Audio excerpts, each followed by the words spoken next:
Kathy Zhang, and I will show you how to do the third problem on test 2, which involves finding the charge, the magnetic field over a disk. Okay, so first it asks to find dq, which is the charge on a very small slice of the disk as a function of r. Well, I set up this proportion which relates the total area over the total charge, which is equal to a very small ring and the charge on that very small ring.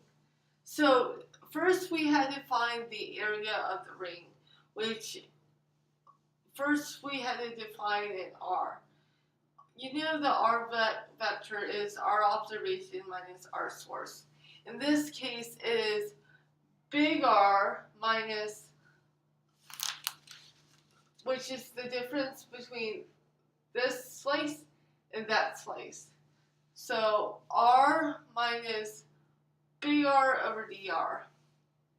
And then you plug that into the area equation, which is pi times radius squared. And then you sub that into that equation.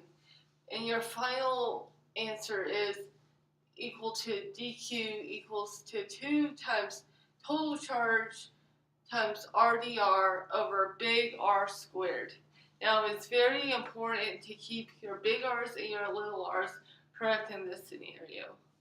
So then I solved for B. So B is asking for the charge for the current in the ring di. Well, the hint in the question is that current is equal to charge per second.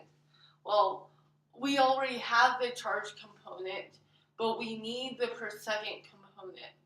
And we're also given F. And the units of F is 1 over time. So you just multiply your dq expression by F to solve the part B.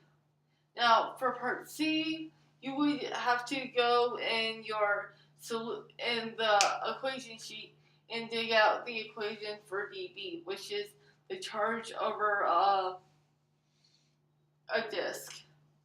And then once you have that, you can sub I in for the current and leave this in I for the current, and you would solve for this. And then D, you would have to integrate this expression from 0 to R to cover the entire surface.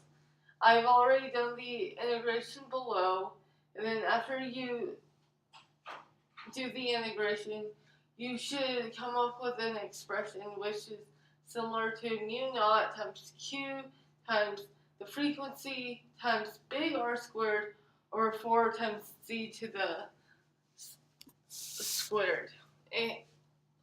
Alright, and you also know that this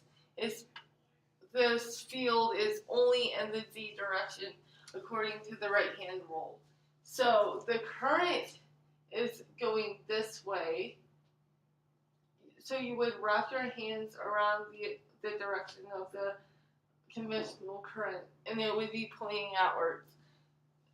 Because it's a circle and it has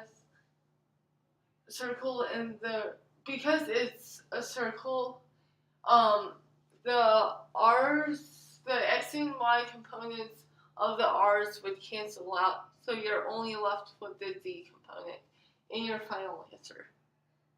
Alright, let's see, you can see the final answer. Alright, thanks for tuning in.